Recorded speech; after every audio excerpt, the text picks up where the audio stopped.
Welcome, everybody. Here we go. We'll be getting more people in here, and then we'll start the countdown, and then we'll get after it. I know the questions are already coming in right now. The first one that actually had a question in was Trey, and we'll be getting to that question here in a moment. But we have a good live today. You're going to hear a lot of consistent things, but again, I'm going to hit on a bunch of stuff that is true in fact, things that are currently going to change. But I'm excited to have another Sunday conversation, which each and every one of you Pitt fans that certainly join on and join the discussion. But before we get into it here, I think we already have some people in here. We already have 4. Let's start the countdown. Let's talk about our Pitt Panthers.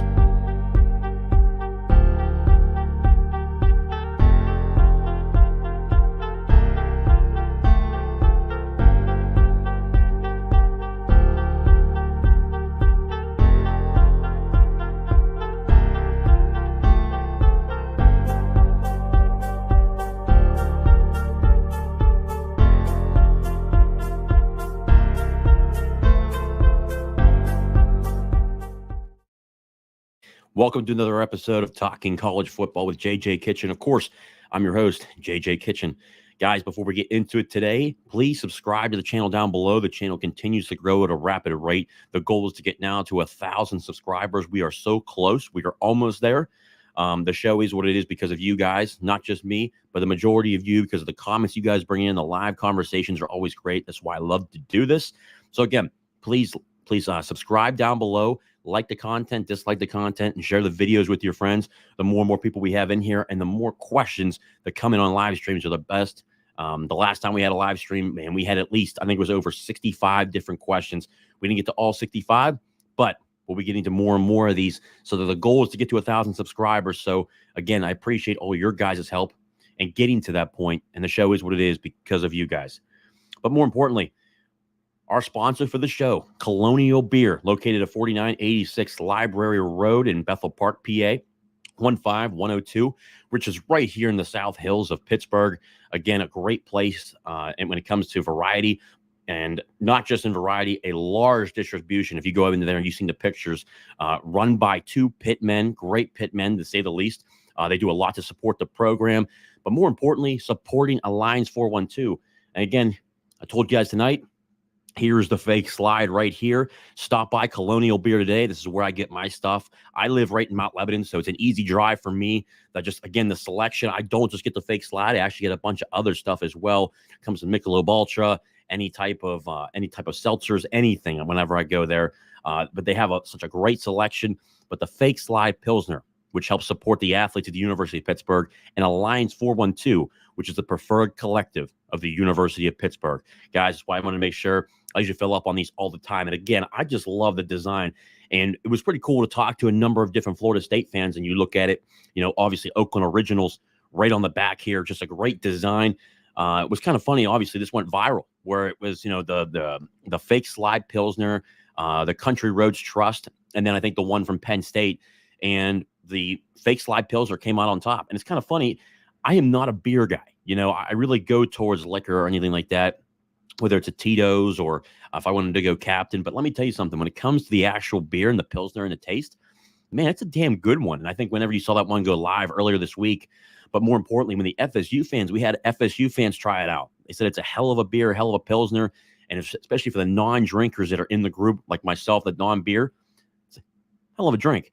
So before we get started tonight with the fake slide Pilsner again, which again helps out paying the athletes at the University of Pittsburgh, gives them opportunities, but more importantly, supports the preferred collective of the University of Pittsburgh, Alliance 412.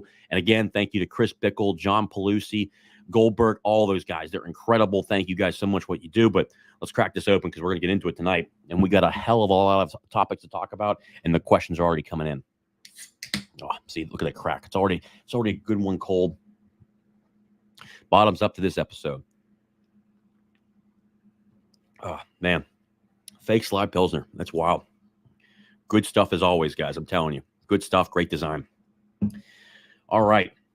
So let's get into it. Again, it comes to the comments. They're already coming in. Again, when you look at Pitt loses to Florida State 24-7. If you were watching the game, if you were at the game or watching it live, It was only 10-0 at the half.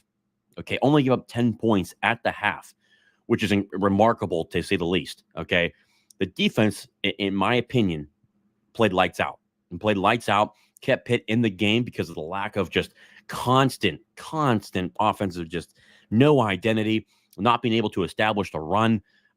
Pitt creates and forces turnovers again for another consecutive week. But what you're seeing is clearly, guys, the defense, and I've said this before, and I'll say it again, there's talent on this football team, and you saw it this week. The question is, at this point, when do the decisions start to be made, and when do they start cutting guys in terms of the coaching staff? When do they start making decisions to get rid of these guys? And how I see it right now, those decisions are coming pretty soon. Coming very soon, to say the least. But overall, the offense lost this game again, like it did against West Virginia, like it did against Wake Forest, like it did against Cincinnati. It's all the same stuff over and over again. But while we're here, let's get into the questions. First question that came up was Trey. In my opinion, Yarnell should have played at the end of the game. It would only benefit Pitt to see what you have in both Veyer and Nate, not just Veyer.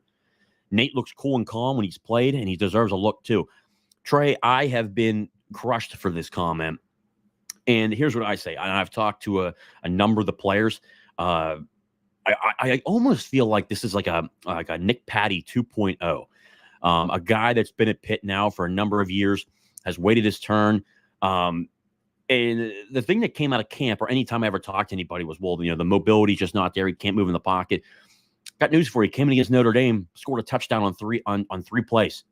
3 plays it took to get down the field. And the guy on top of that escaped the pocket, threw it on the run, threw it 45 yards across his body on the run, which was incredible. And then ends the drive by throwing the ball into a perfect bucket to Konate Mumfield in the end zone in double coverage up at Notre Dame. Obviously, the film and the footage, I'll have to post that later on this week.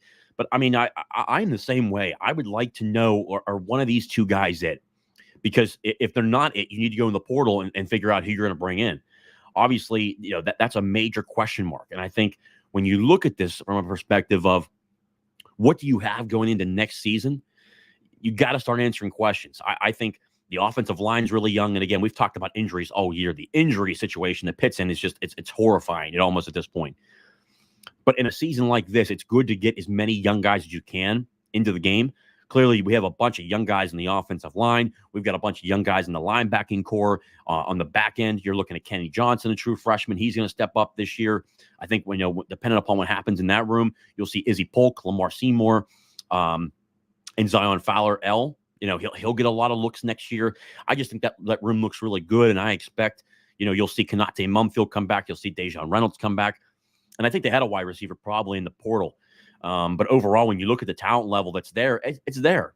But you saw this defense play lights out. I mean, if that face mask doesn't occur to Konate Mumfield early in the game, you're potentially looking at a 14-0 game when it comes to the game in terms of almost at halftime. So again, I know I said 10-0 at halftime. It was 10-7, but still, the defense played lights out. They played really well. Florida State was able to move the ball in the defense, but they only had 10 points at halftime, scored only 24 points overall. So you got to be happy with that. Since the portal entry is December 5th, should Pitt get rid of Cignetti and get a new OC by then? How do you see it playing out? Adam, I can tell you this, they will not have a new OC by December 5th. And I don't think they need it. I don't think they need to have one by December 5th. With Pitt now not going to a bowl game, suffered their 7th loss, it's just that type of year. I expect them, and again, I've said this numerous times to people, and it's going to happen, okay?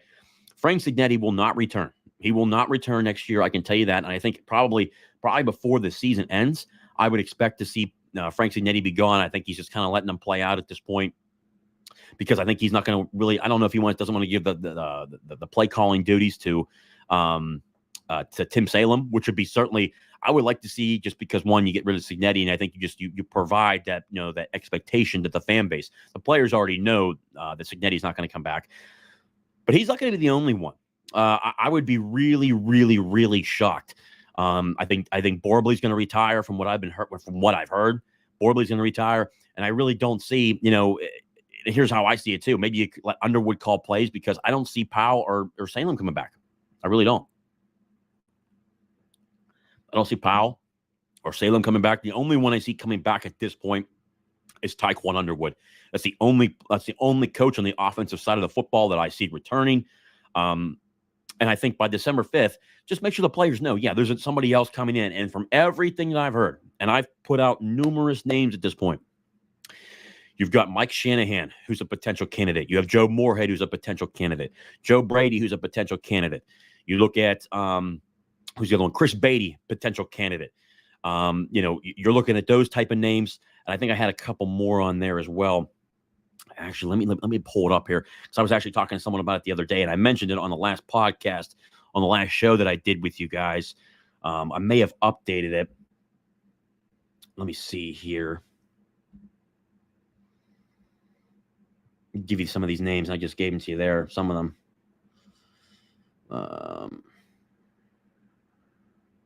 Oh, yeah. So some of the names: Joe Moorhead, Luke Getsy, Mike Shanahan, Joe Brady, Chris Beatty. I mean, those are all names that you're going to be hearing about.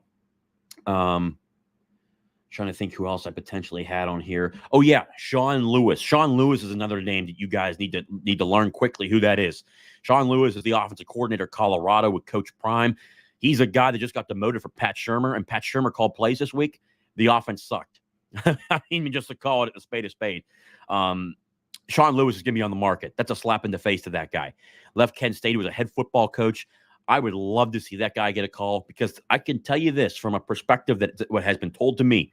Expect this next hire to be in terms of a guy who's innovative. He's going to want to throw the football, but also to establish the run. But it's going to be a much modern day type of football. It's not going to be what we've seen the last couple of years. I would say in terms of, you'll probably see something like Mark Whipple, but in terms of different play calling and just maximizing using players. There's going to be potential candidates out there, and there's guys that's already lining up to try to get this job here at Pitt, because they know there's a lot of changes coming our way. Also, too, the offensive coordinator will be involved in helping make the decisions of who they're going to hire a part of the offensive staff as well.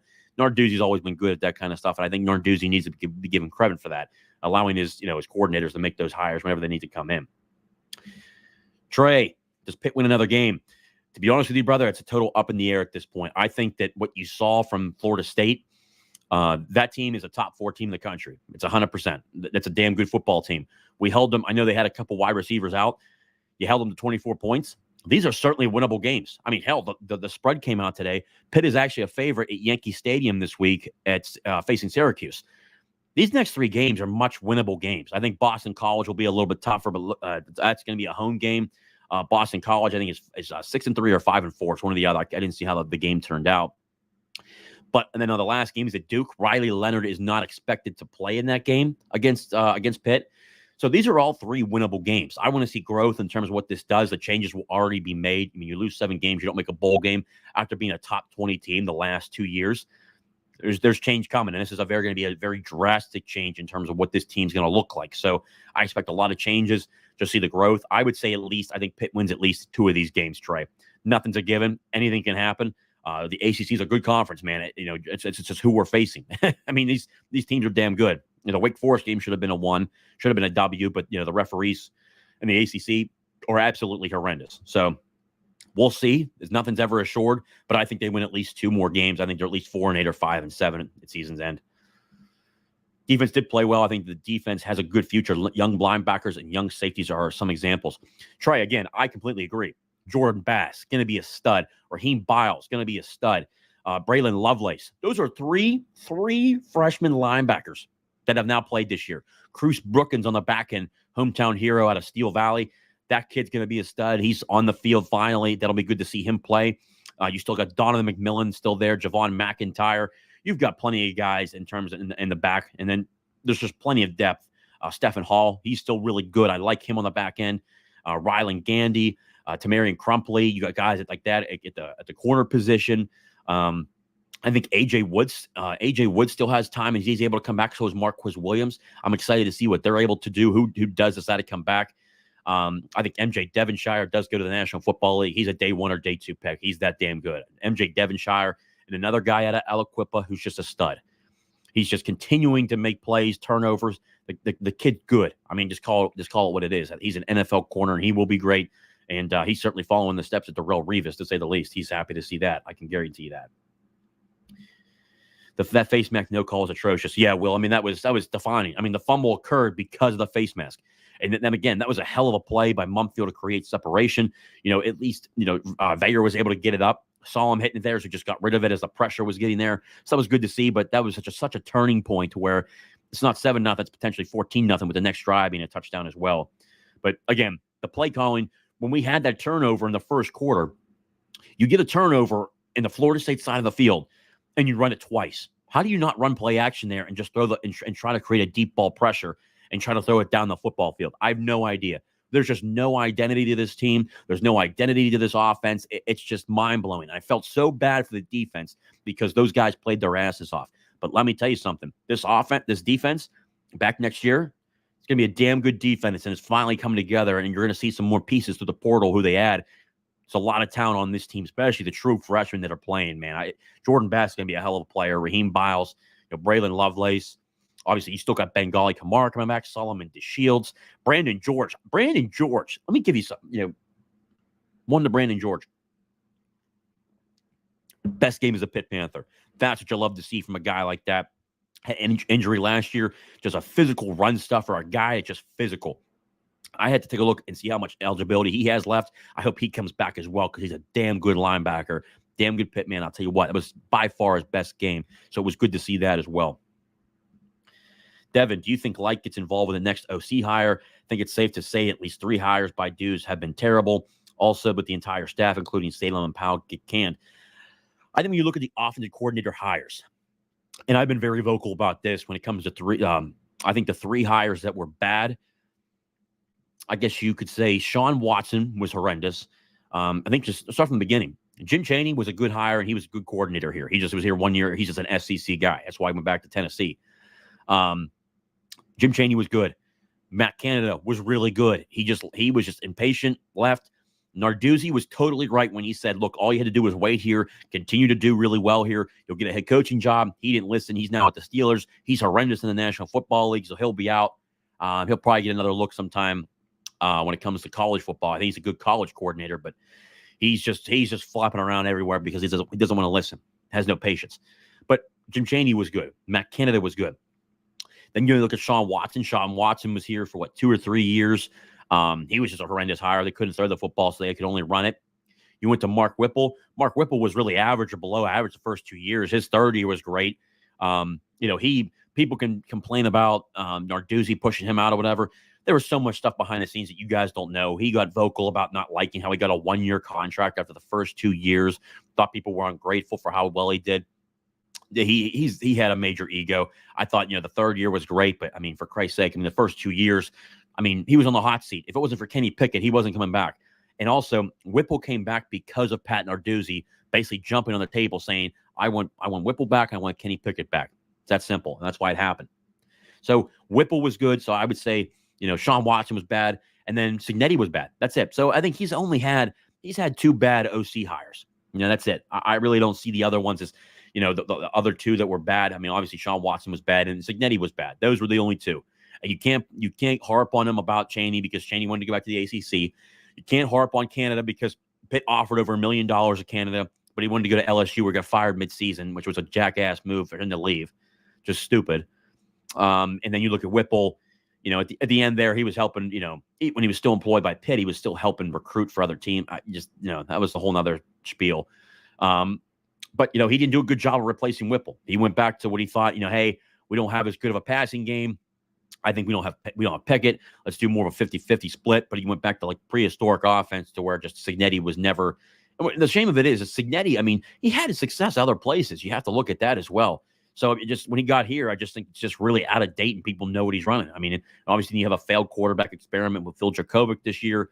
I don't blame all the blame on Christian Vayer as well. He has not looked good the past 2 games, but I think the offense and the schematically does not help him either. He's got a live arm. I think you need to pass more in terms of schematically how you get to your playmakers. That's got to change.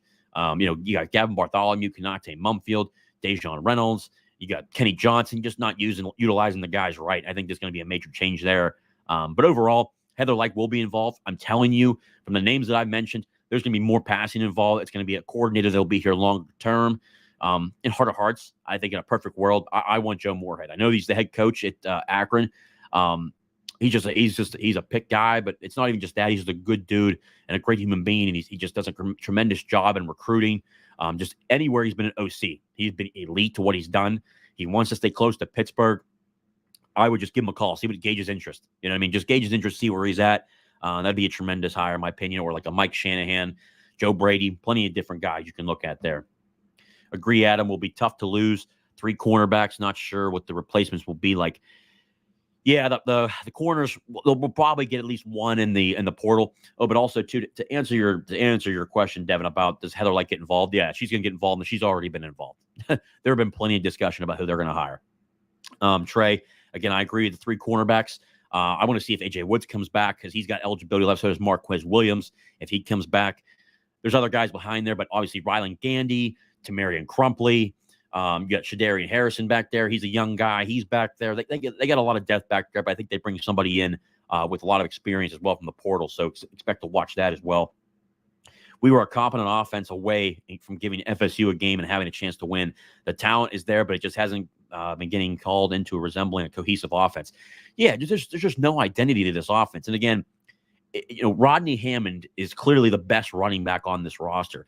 And they just continue to just run out a different offense, and it just makes no sense. There's no rhyme or rhythm. The rotation, and again, the special teams have been horrible. That's on Andre Powell. The punt game continues to just suffer. I've never seen a team that just fails to punt the ball. I mean, basic stuff. It's been mind blowing to say the least.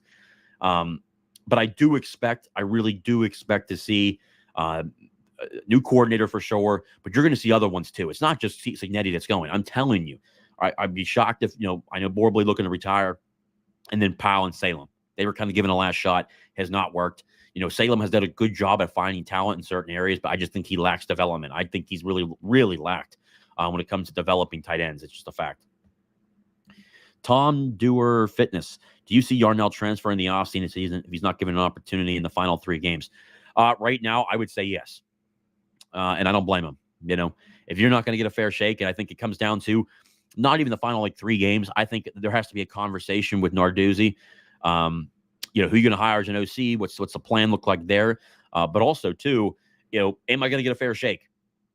Am I going to get a fair shake? And I think Nate's going to have to make that decision. I think that Nate's going to be able to play Power 5 somewhere. I think he could easily play. He's shown that he can come off the bench after 2.5, 3 hours and throw a touchdown and lead a touchdown drive on 3 plays. Just kind of how I see it. I would be shocked if Nate Yarnell comes back. The only way he does come back is if he knows he's got a guaranteed shot for competition. So I hope he does, because Nate Yarnell is a hell of a quarterback. 6'6", can move at the rate that he can, a strong arm.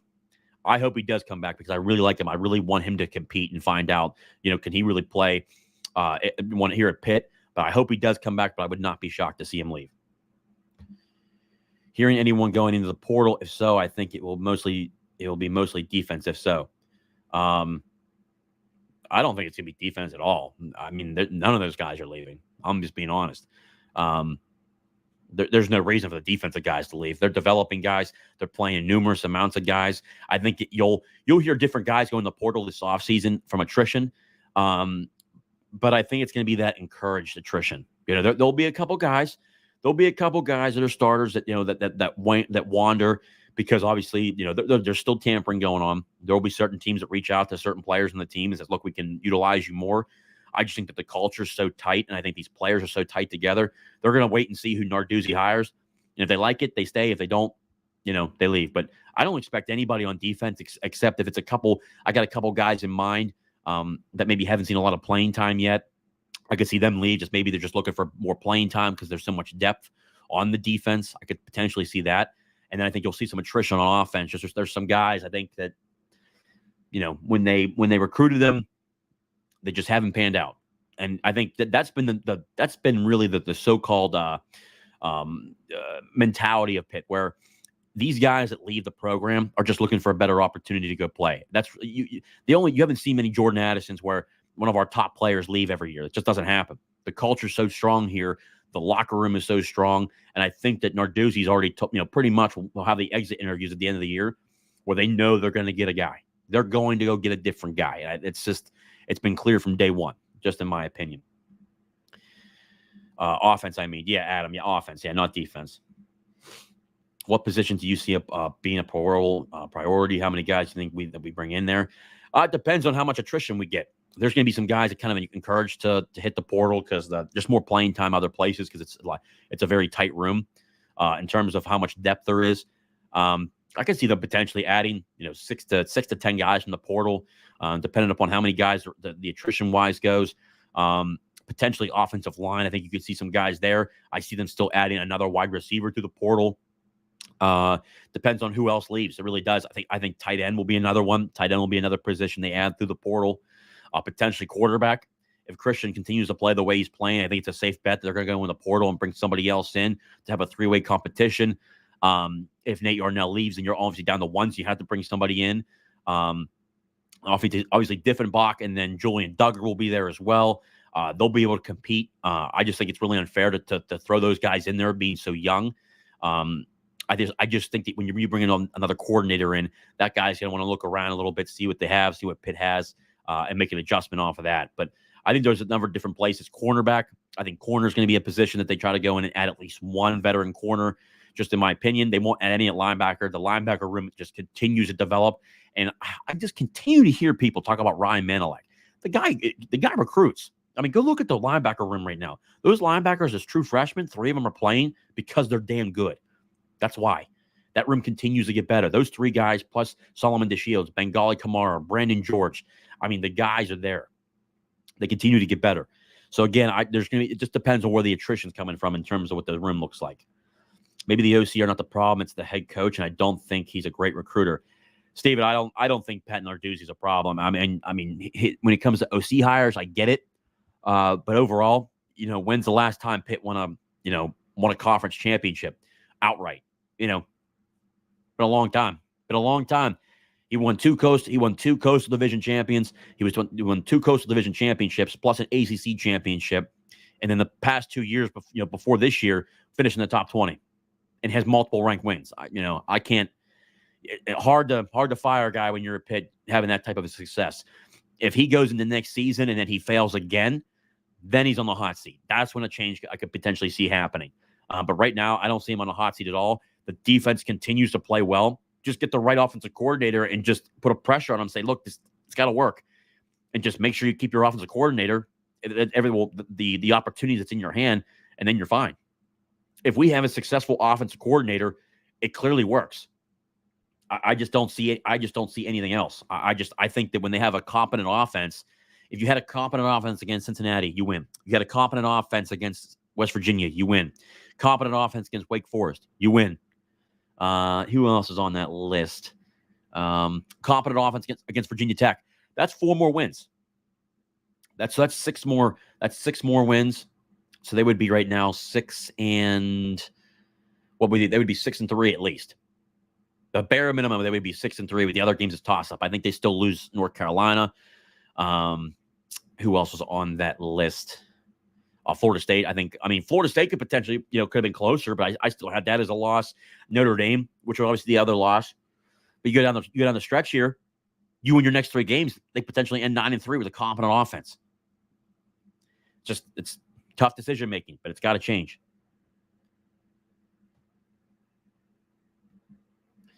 Thanks for another great live stream, JJ. Great show as always. Thank you, Mark. Always. Thank you again, guys. If you've not hit the like button, please hit the like button below. It does help with the algorithm. Gets our show out there, but more importantly, gets more Pitt fans involved. That's the biggest thing.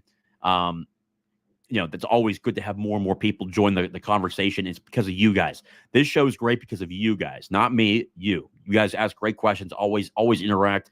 The views are through the roof the past 3 months. So again, you guys are the best. Sleazy X.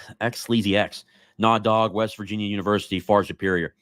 I don't know if they're far superior. If they were far superior, they would have beaten Pitt a lot more than 17-6. They would have a lot more wins. They wouldn't have lost to the worst team in the Big 12 in Houston. But the one thing I will say about West Virginia, they're having a good year. They're 6-3 right now. I don't know. I think it's gonna be a tight game against Oklahoma. We'll see what that looks like. But to say they're far superior, I don't know about that. I mean, if they were far superior, they would have crushed Pitt. I mean, I just don't think they're far superior at all. But I think West Virginia is having a good season. I told a number of people this week, I saw a bunch of stuff. I mean, obviously, Neil Brown, in 4 years, he had 3 losing seasons. And then this year, he's really stepped up. He's won the games, mostly the games he's supposed to win. Obviously, the Big 12 is not strong this year. There's only really between Oklahoma State winning. I'd say Oklahoma State, Oklahoma, and who's the other team there? Texas are really the top 3 teams, and they're the ones that can consistently win at this point. But West Virginia's having a good year. I want to see if it continues. Obviously, Neil Brown has saved his job for another year. We'll see Neil Brown here in Pittsburgh again. But hey, hats off to WVU. They got one good year going, but there's 3 games left. They got to win. In my opinion, I don't think they have to win the Oklahoma game, but you got to win the Baylor game that's after that. I think there's one more game, Cincinnati. You got to win those 2 games. Cincinnati's 2-7, just like Pitt. You got to win those 2 games. You win those 2 games, you end 8-4, go to a bowl game, see what happens. It's a good year. They should try some RPO. Christian has a quick release. RPO, yeah. Personally, I would like to just against Notre Dame, for instance. Why in God's name we started running like the triple option? We started running option offense. I don't know why we started doing that. That made no sense to me. Just this offense is just frustrating to say the least. And I don't think it's the players. I think it's schematically where they're at. Schematically, I don't like what they do consistently on offense. They never try to establish the run. If you look at Pitt, if you look at the game yesterday, we dive into the actual numbers here. Let's see here. Christian Veyer, 15 of 35, 244 yards, 1 TD, 1 interception. Rodney Hammond had, 13 carries for 60 yards. I mean, he's averaging over 4 yards a carry. Why you don't give him the ball more, I don't know why, or why Sebo was a starter, I don't know why. So many questions there. Cannot take 3 receptions for 99 yards. Just overall, Jordan Travis, I mean, they were able to move the ball. He went 22 of 36 for 360 yards. That was noticeable. Let's see here. Tate Rodemaker, was recruited by Pitt. He had 1 pass for 3 yards. Overall, Trey Benson, 12 carries for 97 yards. He had that one big 50-yard plus run. Besides that, it wasn't, they held him in check. Holmes, 4 carries for 28 yards. Lawrence, 8 carries for 23 yards. Rodney Hill, 6 carries for 5 yards. Held him in check. You look at obviously us. Rodney Hammond, 4.6 yards per carry. 13 yards. 13 carries for 60 yards. Daniel Carter, 2 carries for 26 yards. Sebo Flemister, 5 carries for 23 yards. That's tough to watch. It's just there's just so much non-continuity on this team in just terms of the play calling. And what was wild to me was to see the comment earlier in the week from Signetti just says, "Hey, we need patience with the offense. There just has to be more continuity." That's just utter bullshit at this point. I don't know what else we've had 2 years. Pitt won 9 games last year, but they should have won 11 because they should have beaten Louisville and Georgia Tech. So they finished this regular season 8-4. They should have finished 10-2. That's a lot of talent that was wasted, especially with Izzy Abanikanda, who easily should have been a day 1 or day 2 pick. Hell of a player. But you know what? You had Keaton Slovis, who struggled mightily. He didn't play this week for BYU against West Virginia. He's out. He's had an okay year, has not been spectacular. His numbers are never great. Just things need to change. They ran that option because Louisville did it, and it worked. I mean, they just it may have worked for Louisville, but we're not. Our offensive schemes are 2 different things. They run a lot more RPO. We don't run RPO. So when you're running that against Notre Dame, it's kind of like a telltale. You already know exactly what's going to happen because it's out of irregularity. You're not used to seeing it from Pitt, and the minute you're able to show it, just Christian's not a threat to run. So it's just different. It was a little disappointing. This Pitt team is lost. Yeah, I mean, I would say yeah, but it's more schematically in coaching. I think that when you change coaching, and there again, said it numerous times, I'll say it again, there will be coaching changes. Signetti will be gone. I see Borbley gone, Salem gone, and then Powell gone. That's one of the things I'm hearing. Those things change. I'm telling you, a lot of talent on this team. It's the same team that beat number 15 UCLA last year. Figure out the quarterback position. It's a whole different team. They keep running the same plays and so predictable. One touch for GB, for Gavin Bartholomew, for FSU, and none at Notre Dame. It's hard to watch these games. Calvin, I agree, man. And they got to get Bartholomew more involved, but also to the offensive line. It's young. They're still putting different groups together, but that has to get better too. The blocking has got to get better. It's just had that the offensive line has not been good this year through injuries. You lose Matt Gonsalves, everything that I've heard. I've told you guys before, Matt Gonsalves is going to go to the National Football League after this year. He's a day 2 or day 3 pick. He's that good. He's going. And I think it's the right move for him. He's a hell of a player. He's ready for the National Football League, and that's why he's ready to go. Found another way to lose. Yeah. I mean, it's just the offense lost it. And that's a consistent theme as you look through the entire year. There should be at least a competent offense has 6 more wins right now. 6 more wins. So it's just tough to watch. Well, your O-line is bad and Christian is not accurate enough. Yeah, I mean, the O-line's not doing very well right now because they're so young. Ryan Bayer is going to turn into a really good offensive lineman, a redshirt freshman. B.J. Williams, another guy that's going to be really, really good next year, but he's a true freshman. He needs more time to learn.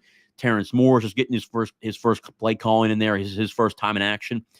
Ryan Jacoby will be back next year. He'll be one of the starting guards. He'll be back.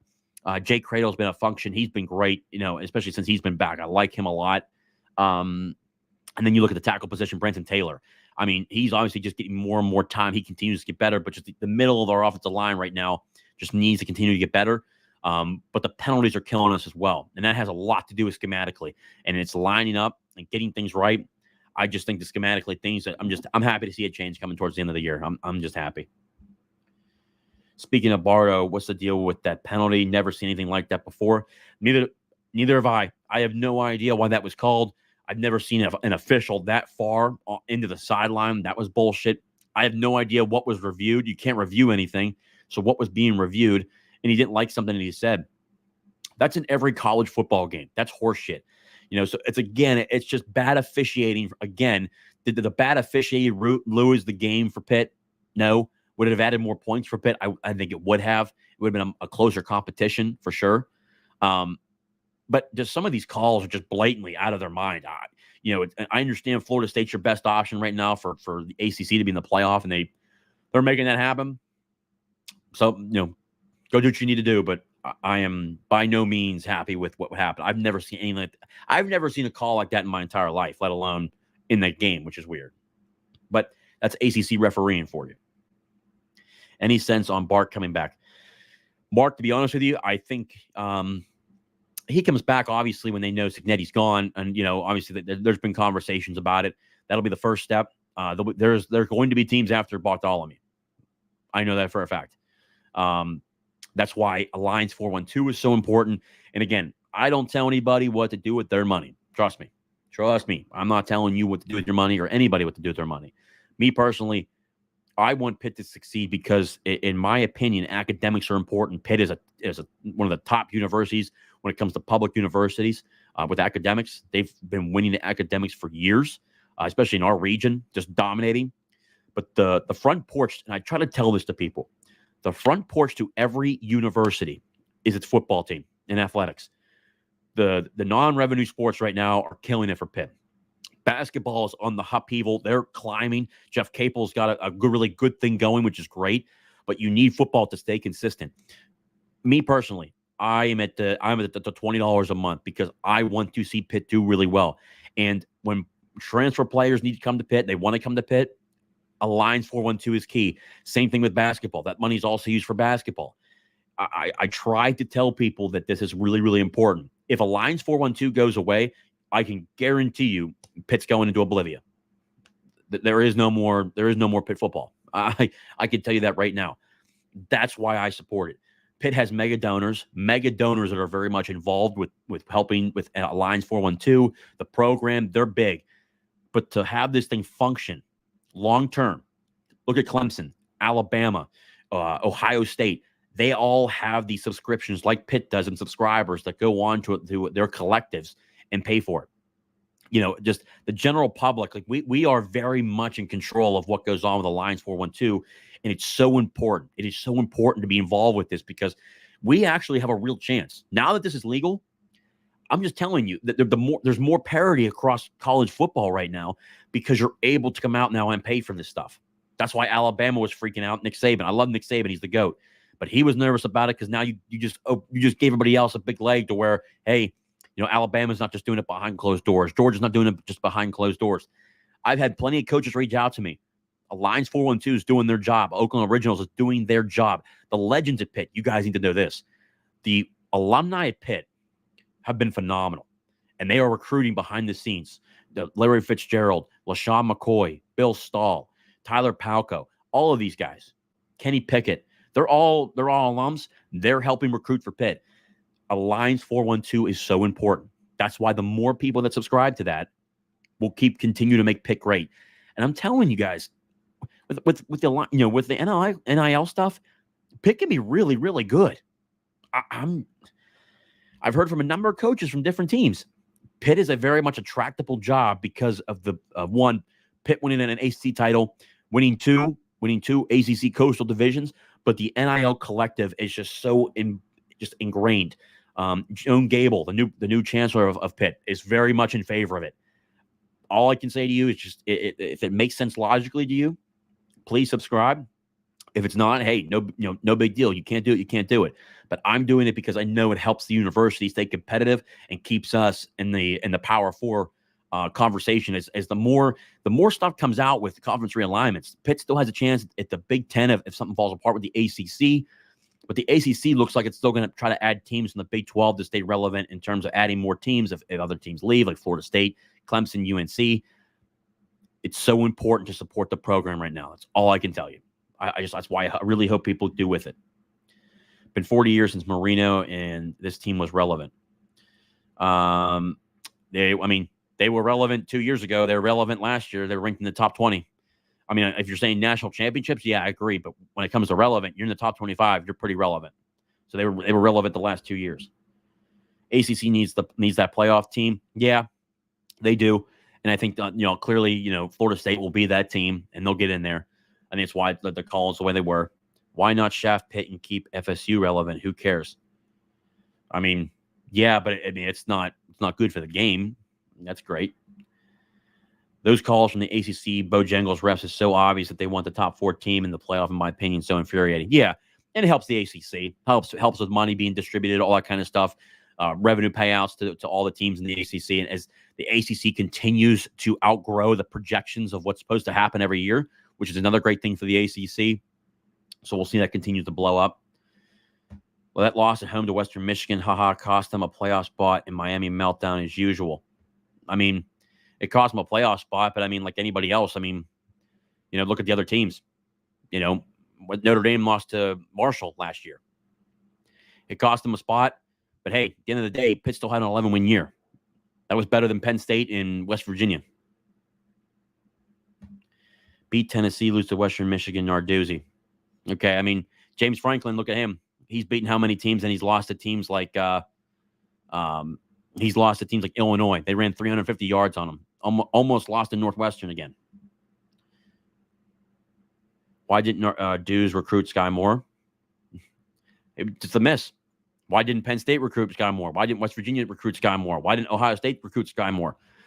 I think fans overall get really mad at Narduzzi for not recruiting certain guys, and then when he does recruit these guys from the Whippeal, people forgot about it. It's just a miss. Sky Moore turned out to be really, really good.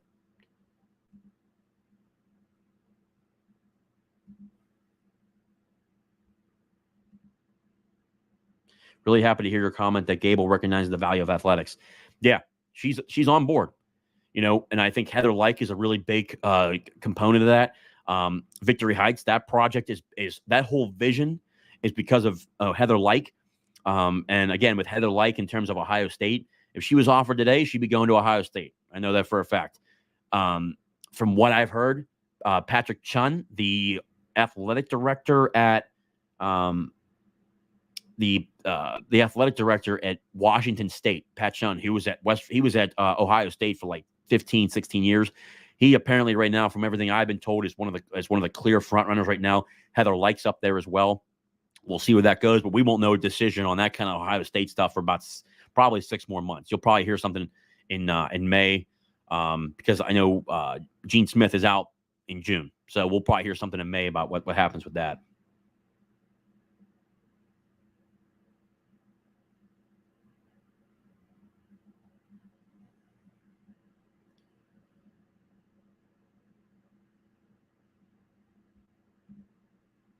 They need to market NIL more, especially to the older crowd.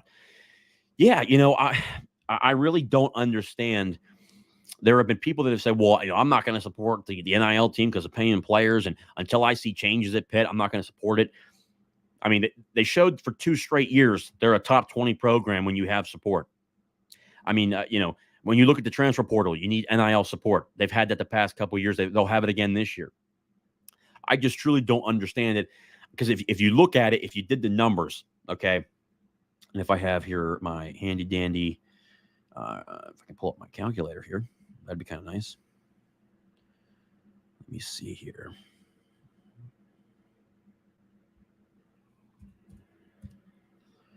If I can pull it up.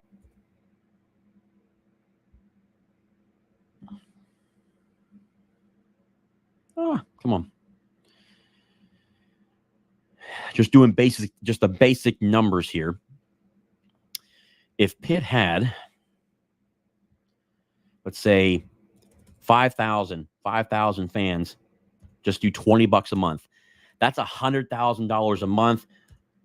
Easy 12 months a year. That's $1.2 million a year. Okay, and that's just 5,000. If and Pitt has roughly 35 to 45,000 season ticket holders overall. So let's say do half of that. Let's say 15,000. Okay, 15,000 times just a basic 20. That's 300,000 a month. Times that by 12. Boom, you have $3.6 million. $3.6 million a year that goes towards NIL. The numbers continue to climb and climb and climb. That's why I said it's just for me. That's why I do it. That's why I contribute to it. It makes the most sense to support the program, and I think overall it's just the easy stuff. That 5,000 people. Those are small numbers, and you already have that kind of cash. And look, I know for a fact there have been fans that reached out to me. There's fans that for Pitt fans. And by the way, thank you guys so much who contribute to $100 a month, $500 a month.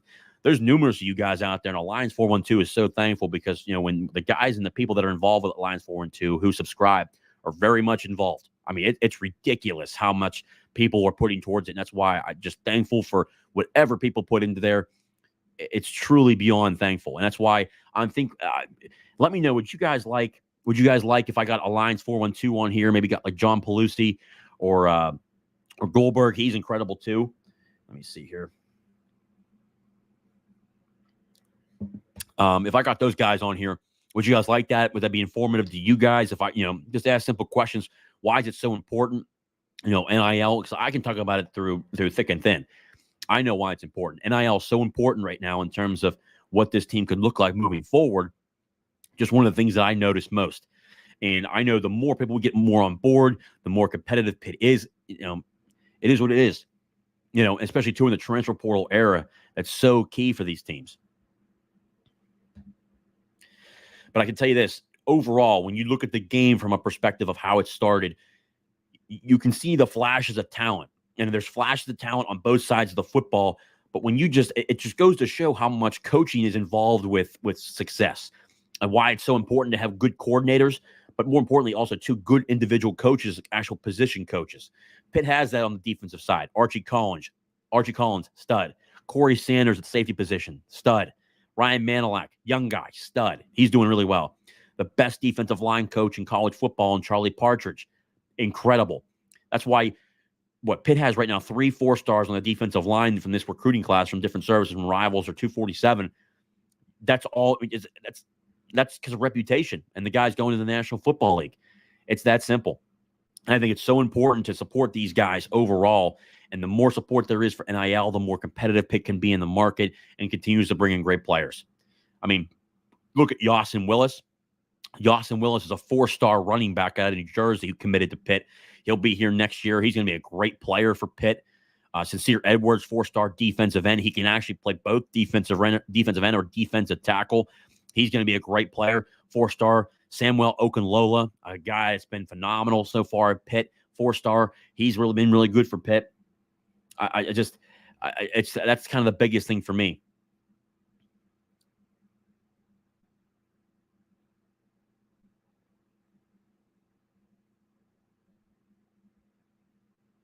Let's see.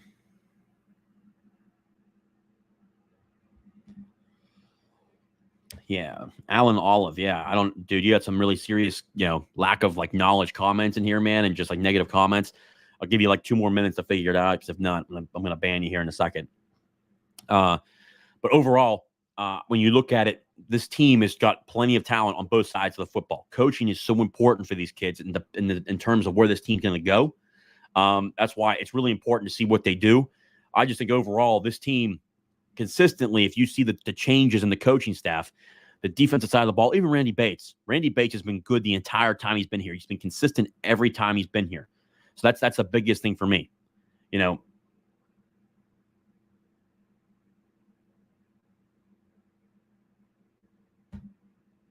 Thank you. Please ban this Allen guy. Yeah, let's ban him.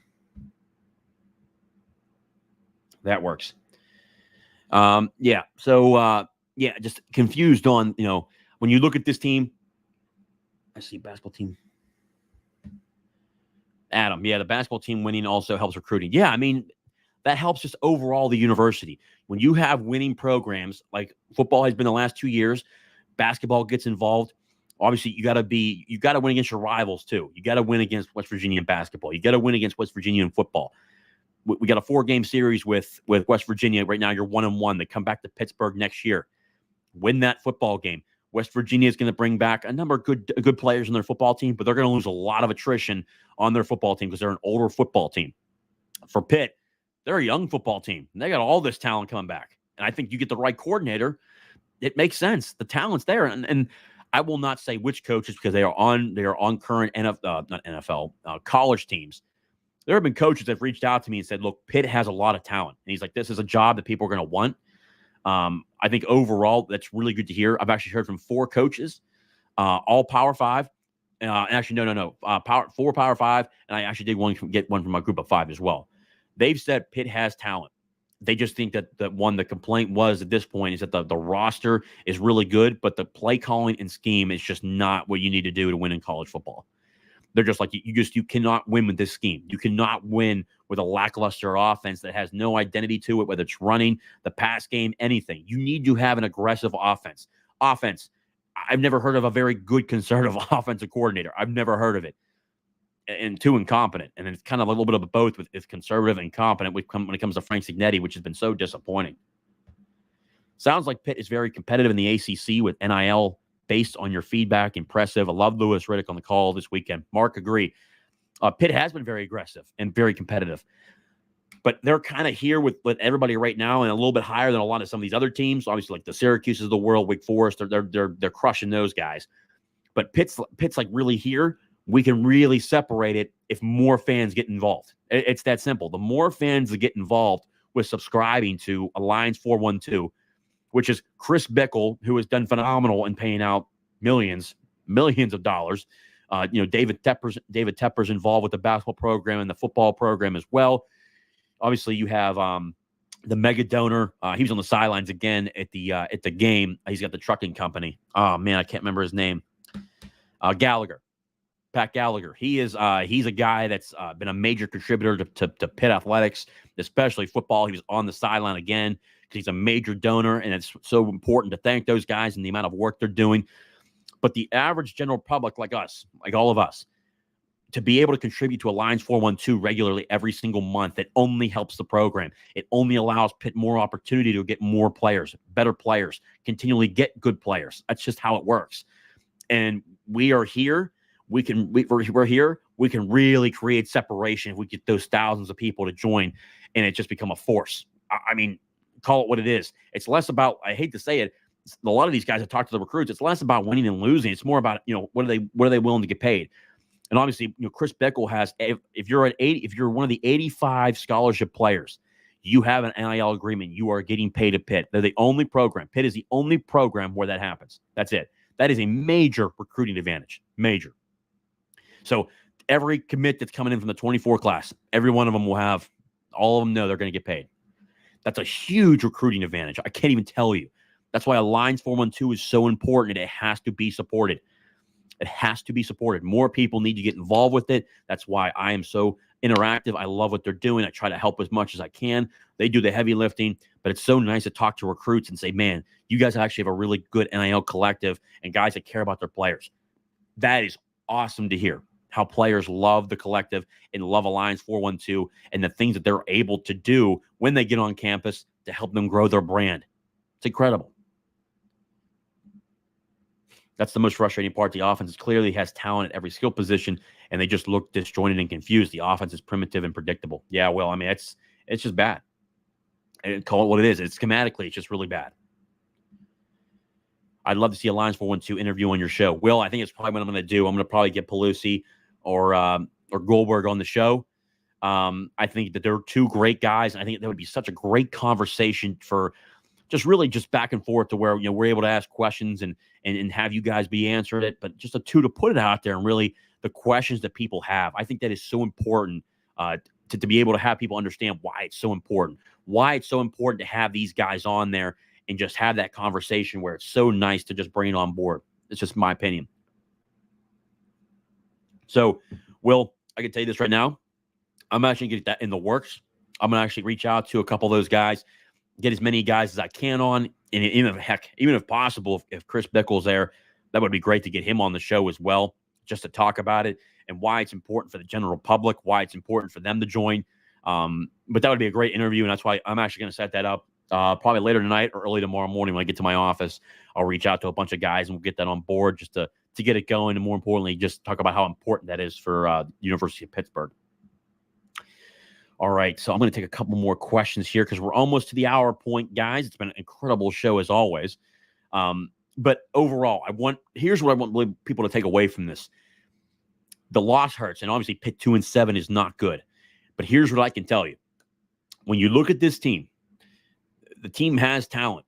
Alliance 412 is doing its job, but there will be coaching changes coming. There will be coaching changes, and I will allow you guys overall. I've told you who I believe and what I've heard is going to go.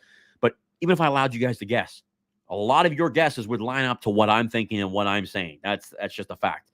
It's just we know who's not going to be here and who's going to move on. And these next 3 games are winnable games. I would like to see Pitt do everything they can to win these next 3 games like they always do. Finish out the season on a high note, 3-game winning streak. You go 5-7, go into the offseason. Get the 2024 class in here because it's a very good class. Right now, it's ranked 30th right now. It's on Rivals. Rivals right now has Pitt's recruiting class at number 30, which is huge. There'll be some other guys Pitt look at it well in terms of this recruiting class. There'll be transfers that come in. There'll be attrition with some guys looking for better opportunities to move on. But overall, man, there's a lot to like moving forward when these changes are made. I know it's hard to see right now. Like, well, how can you say there's positivity moving forward? You'll be surprised when these changes are made. Pitt will actually be a really good football team next year. They have a lot of talent. The wide receiver room, the offensive line, these are all young guys, all back next year. It's so important to continue to support these guys. I can tell you that. Guys, as always, please subscribe to the channel down below, guys. Appreciate everything that you guys do for the channel. Subscribe, like, but also share this video. Tell them to subscribe. It's the best way to get a hold of us. When you subscribe to the channel, you'll know every time I drop a new show. There's going to be some good ones coming out with some players here towards the end of the year. I'll have the Alliance 412 interview as well. I'll get that hooked up and get them on the schedule. But more importantly, anything that drops from us, whether it's Pitt football, ACC, Big Ten, it all drops here. Please subscribe down below. It's much appreciated in everything that you guys do. We are beyond thankful. Subscribe down below, share it, and we'll be able to get you more and more information as possible. But guys, I think it's going to do it for us tonight. Thank you for everything that you guys do. The show is what it is because of you. I cannot thank you enough for the loyalty, for subscribing to the channel, for being supportive. The comments, again, are incredible by you guys consistently across the board. It never ends with you guys for how great these questions are and the interaction that we guys have. But it's great. Each time we had up right now, today, we had up to 76 people watching the show. So again, beyond thankful for everything you guys have done. Continue to support the show. Continue to support Pitt. But guys, as always and forever, hail to Pitt. I'll see you guys next time.